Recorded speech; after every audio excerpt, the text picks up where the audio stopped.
Get ready to quit the build. Here we go! The QTB crew is rounding up all the gaming news and hot topics of the week with a little extra something. And here are your hosts, Bruno, Brad, and Nick. What it do? Welcome to the QTB podcast. My name is Nick. I am joined by the one and only, the Brad to my Chad. That's what Bruno always says, right? It's QTB's Brad. There he is. Nick, episode 99. We are here under, rain or shine, on the like on the baseball play card, it says rain or shine, no exceptions, the concert still goes on, the show must go on. We are here and we're going to do it. We're going to knock it out of the park. We're making it happen, Yeah, if you caught us on social media, you saw us say that there wasn't going to be an episode, and we're on Discord. But then we said, at the way after we should have aired, we were like, okay, well, actually, we can make this work. So it will be kind of an abridged episode, and that's okay because this is kind of the warm up, episode 99 to the big 100, right? That's coming up next episode, hitting triple digits, a big milestone for any podcast. Exciting times, right, Brad? Yeah, we're kind of the penultimate episode to the triple digits, the 100. The century mark for Quit the Build. Yeah, and so much more to come. And yeah, I guess we'll just hop right into it because one of the things that we really wanted to come on the air today to talk about are some huge announcements for our whole network. So we just announced this on Twitter, all our social media platforms. We are officially an affiliate partner for not only Belkin, who provides amazing electronics accessories, charging cables, docks, you name it, a lot of great stuff. If you're a smartphone user, and as Blizzard says, it says, don't you have phones? We all do. We'll get into that too. But also, and as a gamer, this is a brand that is synonymous with gaming, and that is we are officially an affiliate partner with Razer. Not the scooters, the electronics guys. Yeah.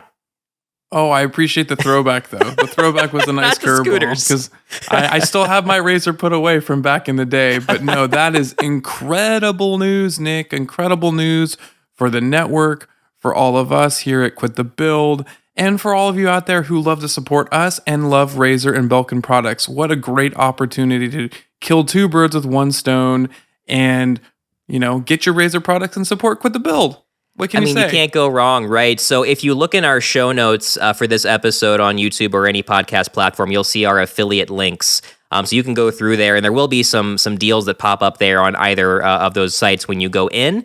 But we'll also be sharing with you, as part of our podcast episodes, exclusive deals, promos that you can get through our show and through our special links. So be on the lookout for that.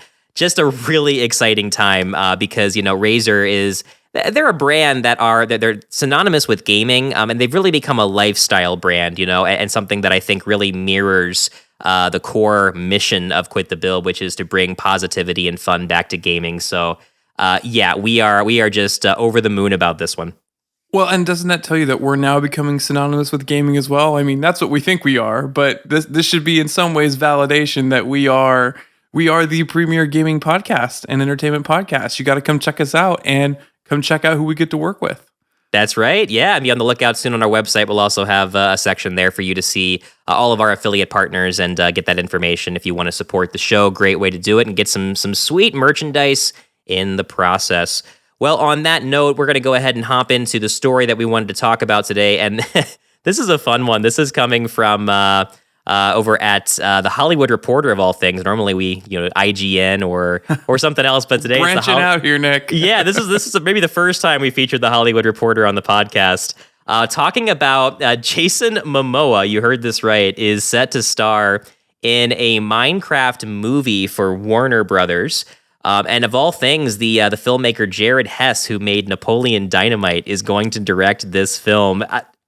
I didn't see this coming. I had heard something about whispers of a Minecraft movie, and it was just a matter of time. I mean, it's I think the top selling video game of all time, because it's been out for so long, so many platforms. Everyone and their moms played Minecraft, so it's no shock that if Sonic and Mario and even smaller franchises like Mortal Kombat are going to get the Hollywood treatment, right?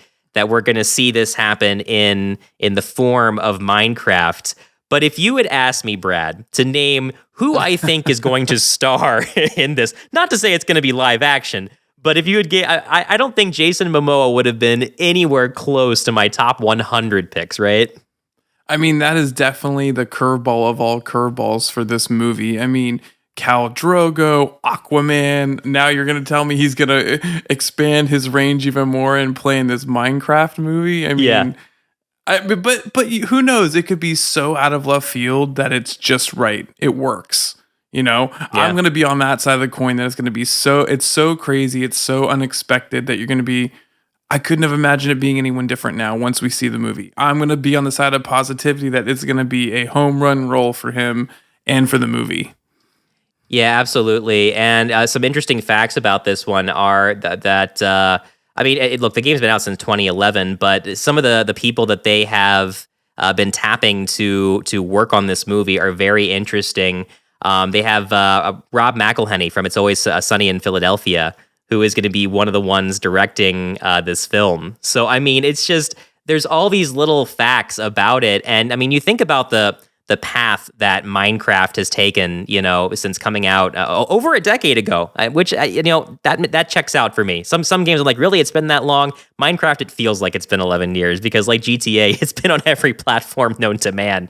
You know, it had 100 million users just a few years after launch. And of course, there was the big news of Microsoft acquiring their company, right, for $2.5 billion in 2014, which at the time I think was one of the biggest, if not the biggest, video game acquisitions. Of course, since then, those numbers have been handily trumped.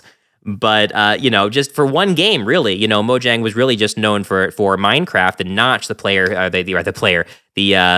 programmer who created that game basically by himself before it became much more. It is a title that is just synonymous with gaming, right? Where even if you don't like Minecraft or you're not anywhere near the orbit of Minecraft, if you're a gamer, you know what Minecraft is and you're all about it, right? Yeah, and I think it's just so much a sign of where we're seeing gaming movies are. They're on a hot streak right now, right? I mean, we've just saw 20th Century launch recently that hit with Ryan Reynolds called Free Guy. Yeah. And I know Fortnite even had a couple emotes and things from that movie. And, you know, obviously Paramount's had success with the Sonic movies, and the sequel, I think, just recently came out. So I think you're seeing now gaming movies getting more steam, and then now bigger actors and actresses who are also now being cast in those roles to be in these movies, because it is a way for them to, it's kind of like a venture out project for them. You know, it's not so serious. It's maybe a new opportunity to test out comedy or humor or something different than they're used to playing in their normal, you know, kind of casted roles. So I see this as another win for the gaming industry, for gaming movies, and Jason Momoa could end up being the next one in the line of surprisingly great castings in these movies. I'm here for it. Oh, yeah, definitely. And I mean, look, you're absolutely right that we're in just a new golden era. Maybe the first golden era. I wouldn't even say new for quality gaming movies. We've talked about this many times on the podcast about how, you know, you and I had to grow up, and a lot of gamers had to grow up with just these very flimsy adaptations that were cheesy. They had the wrong people directing it who weren't in touch with the games they were playing. They just wanted to cash in on these IPs. But we're finally, I think, at an age now where and gaming has reached an age now where these IPs, the people who are directing it, the people who are in the driver's seat, they know these games. They've played these games. They're able to create experiences and movies that they know gamers are going to like, which is a far cry from, heaven forbid, I once again call Johnny Leguizamo and Bob Hoskins for the horrors of the original Super Mario Brothers, but how far we've come, right? You know, you're looking at the new Mortal Kombat movie, which did well, Detective Pikachu, which did very well and proved that Pokemon very much can stand on its own in the box office. But then, my goodness, Brad, you know, Sonic the Hedgehog, right? The original movie coming in at over $300 million for revenue in the box office. And now, you know, Sonic the Hedgehog 2, we don't have really the final numbers, but I mean, it's consistently been the number one, number two movie in theaters. So there's a lot to love.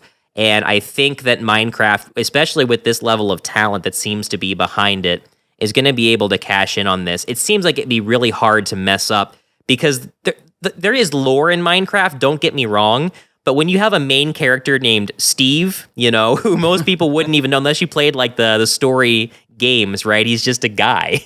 It shouldn't be that hard to, like Angry Birds, create an experience around what people are familiar, right? That voxel style world, and just go from there. As long as you have fun with it, it's gonna be great. And think about that. You have a built-in fan base who will want to go see that movie, right? Yeah. You've got 100 million people who just on the premise of loving the game will want to go see that movie. And definitely. The entire other maybe crossover demographic and others who just love Jason Momoa, whether it's because of his previous roles. And so you cross-pollinate those and you might have a winner on your hands. I'm just saying. You really can't. I mean, you can't go wrong. I never would have thought. And I did a TikTok video making fun of this about how, like, okay, well, if Jason Momoa is gonna play Steve, like, you're gonna have to. Yeah, he's gonna have to get a haircut like you. You got to go a little more boxed in, a little more high and tight. But I mean, it is an animated movie, right? So yeah, that's fair. He should be okay. Good times. Well, yeah, we'll see what happens. Obviously, we have a long ways to go here. Shane, we have Shane Smith saying, just like GTA 6 is coming in 9,045. Maybe this movie will too. It seems like these movie adaptations take forever. And also, we have Epic Capture Productions in the building. 100% he's going to go see it for Minecraft and for Jason Momoa. Yeah, exactly. I mean, the guy's a dreamboat. Let's just be honest, and I say that as I'm as straight as can be. I mean, Jason Momoa is a superstar. Oh, he's on my man crush list, man. There's videos of him out in public throwing axes and drinking beers. And I'm like, where can I join in?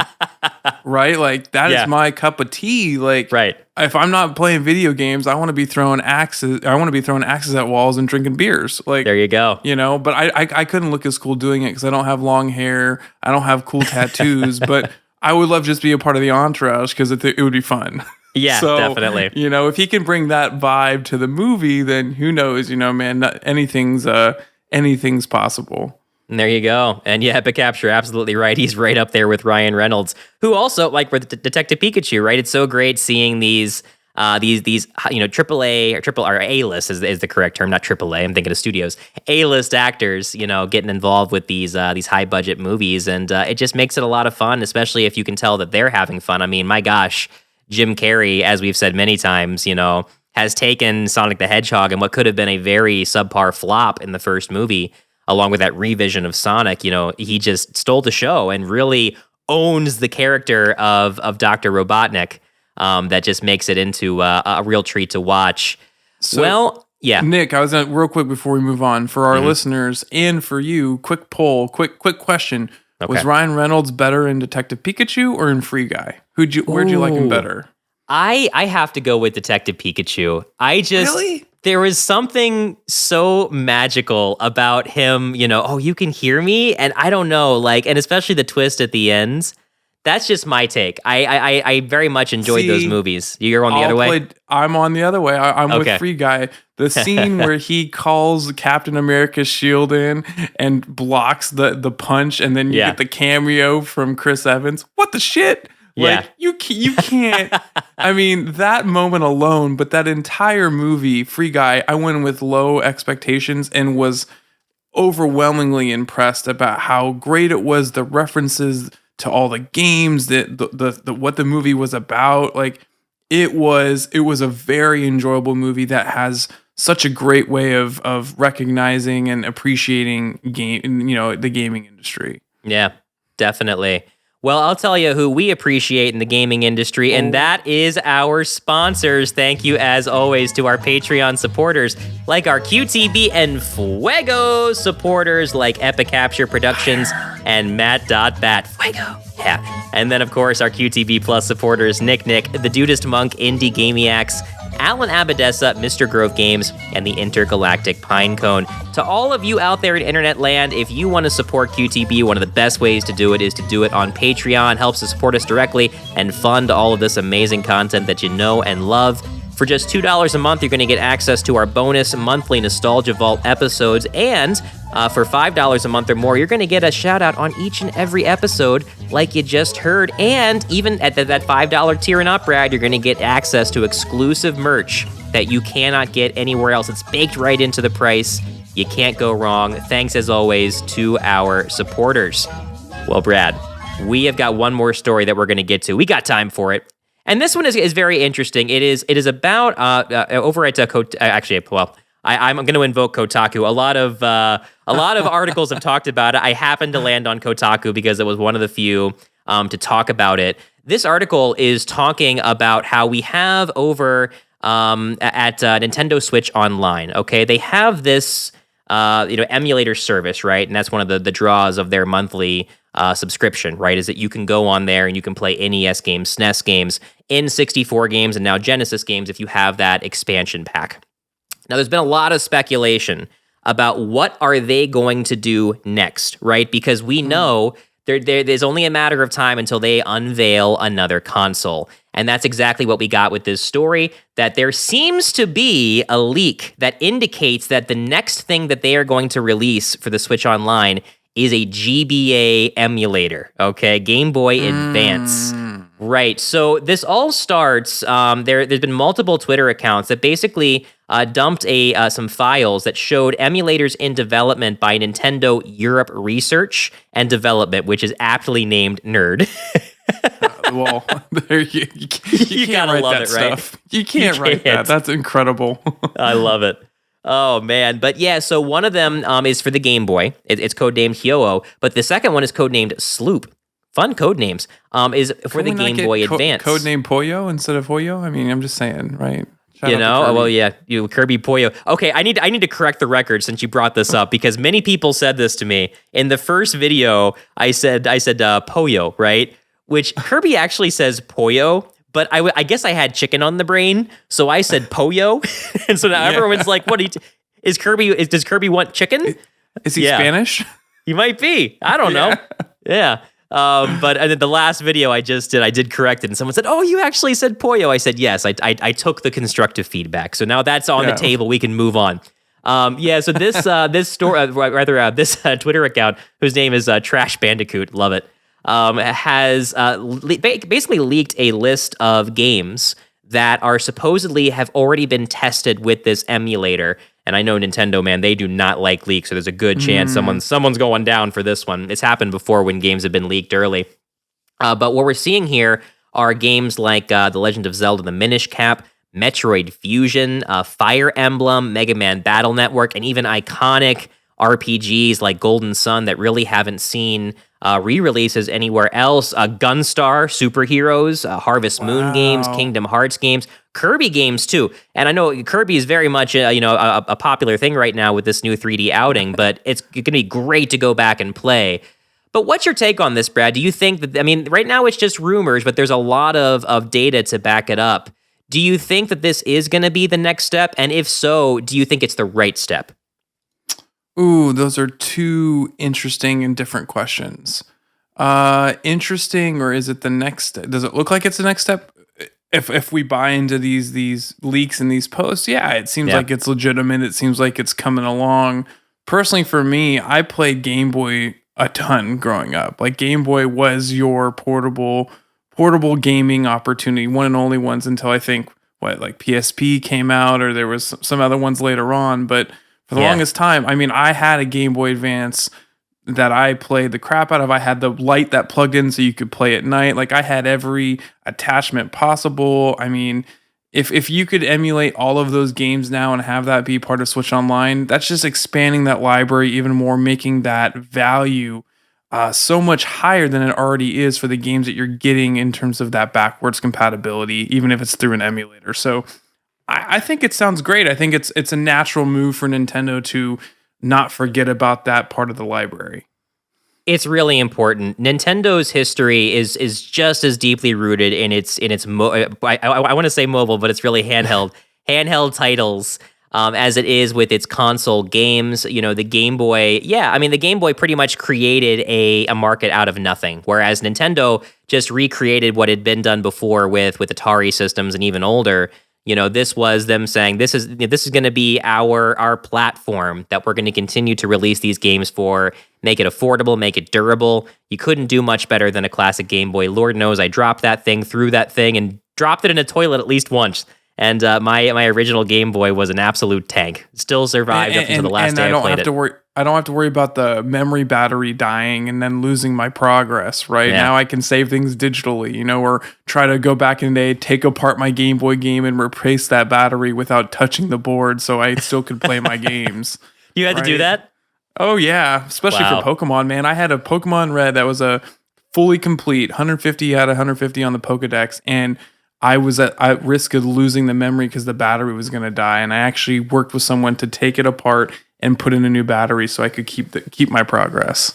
That is dedication right there. And I still have it. To this day. I can bring it on another episode and show everyone I've got a Pokemon Red that's a fully completed Pokedex.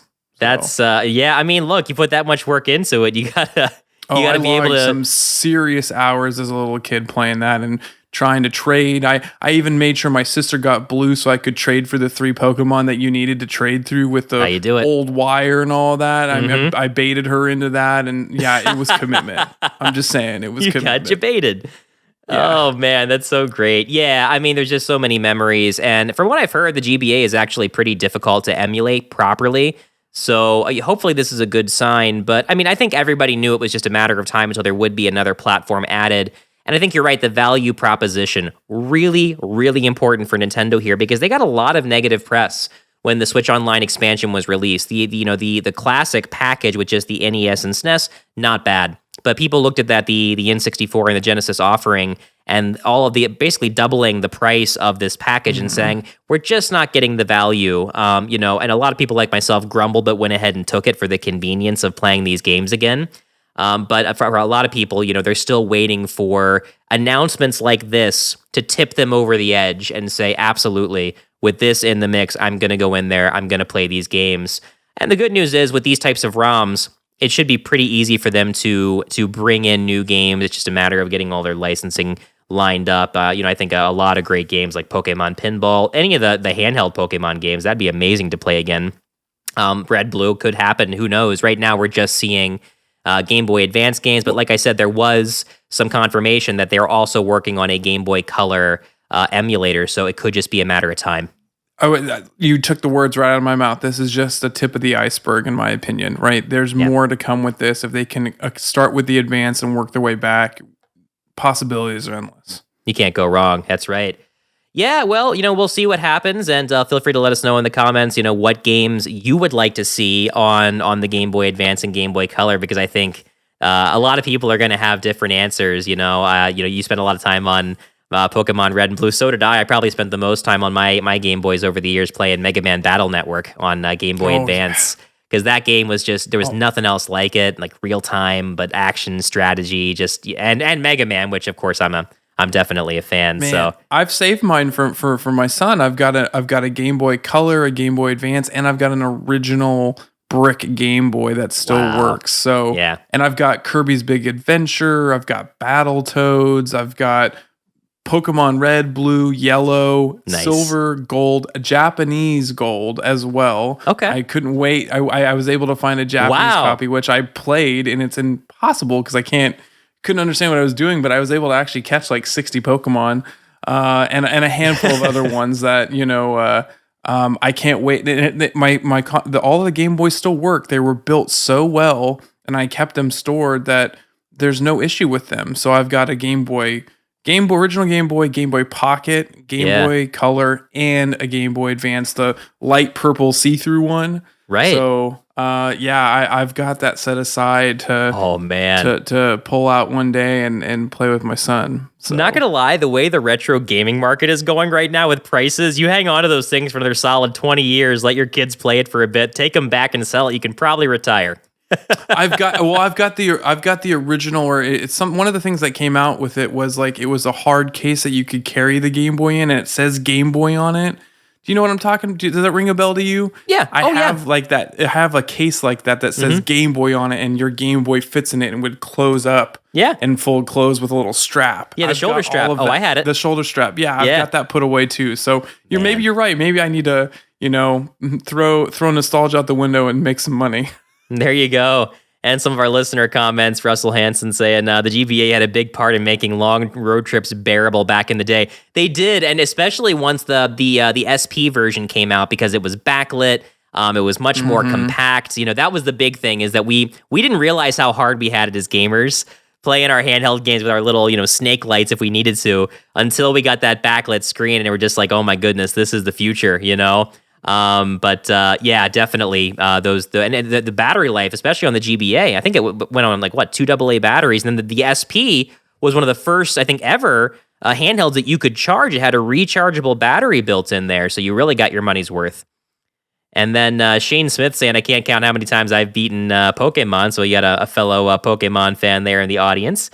Good times. And Nick, you're seeing that even now. You're seeing original Game Boy Color is getting modded today to have the backlight capability. People want that original feel, and so they're taking their old ones and having them modded with a new screen and more power to have better sound, but they still want to have that handheld experience. So Game Boy's here to stay. So the fact that Switch Online's picking up at least the advanced games for now, with more to come, I think it's a pretty strong and smart strategic move on Nintendo's part to buy time for some new Switch releases or a new Switch console, which we've been rumored about and talked about in a previous episode. So I think it's another way to carve out that digital content that people are yearning for, and it's a quick win. And like you said, establishes that value that you want out of these kind of bundle things those bundle monthly subscriptions that you pay for. They're kind of counter Game Pass, right? So yeah, you need to. Yeah, and you're right. I think that's what Nintendo needs to bank on, because at the end of the day, you just can't beat that retro feel of a classic Game Boy in your hands with that dot matrix display in front of you.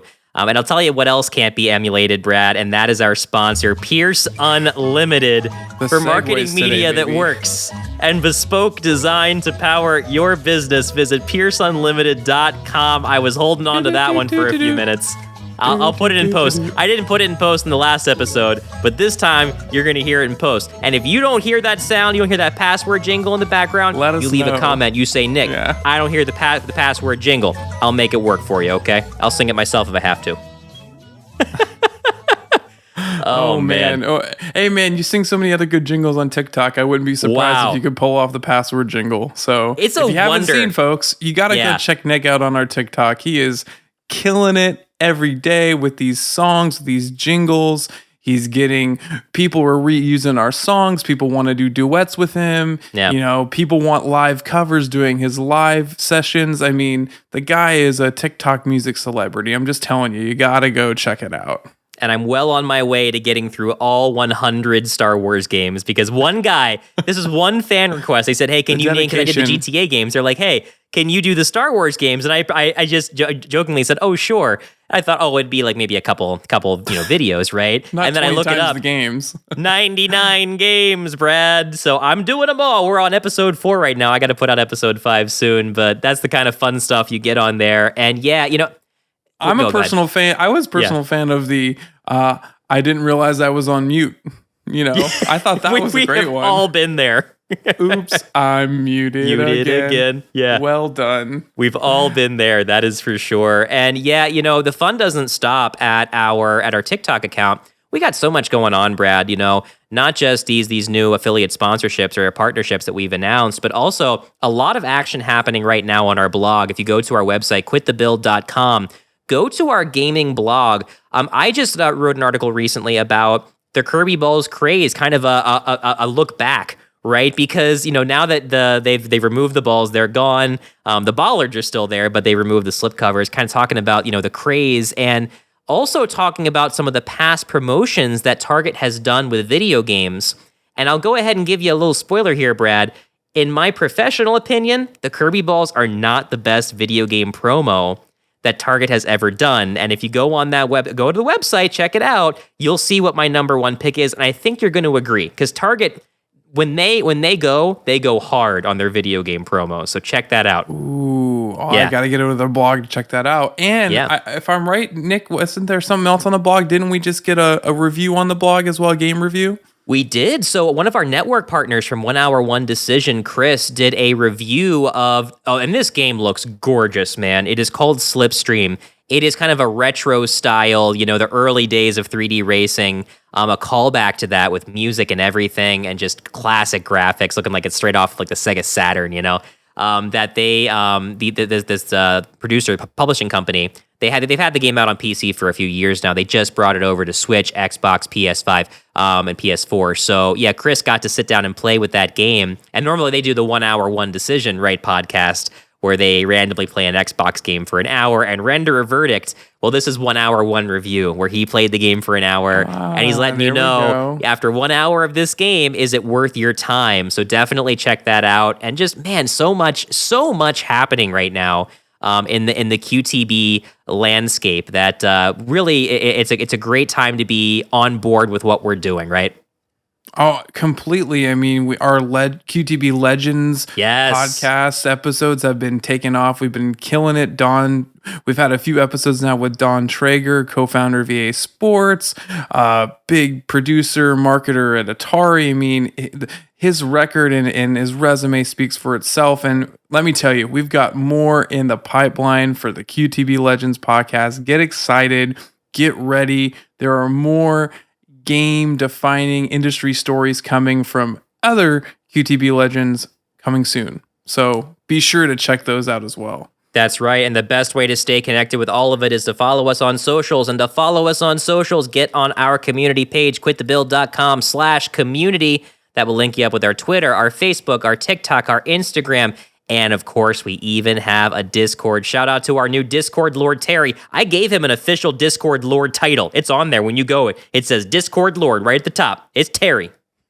And that's a great way for all of the folks who want to be a part of our community and who are a part of our community to interact with all of us. Yes. Share your thoughts, your comments, your ideas, and really get a chance to interact with us day in and day out and kind of see how we're always operating and talking about what's going on in the gaming world. We're just a group of people who want to spread positivity, love, and talk about games.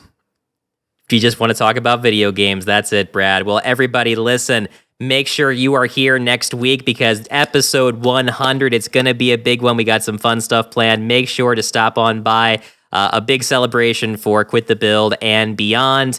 But until next time, for Brad, I'm Nick. And for Nick, I'm Brad. As Bruno says, peace out. What it do?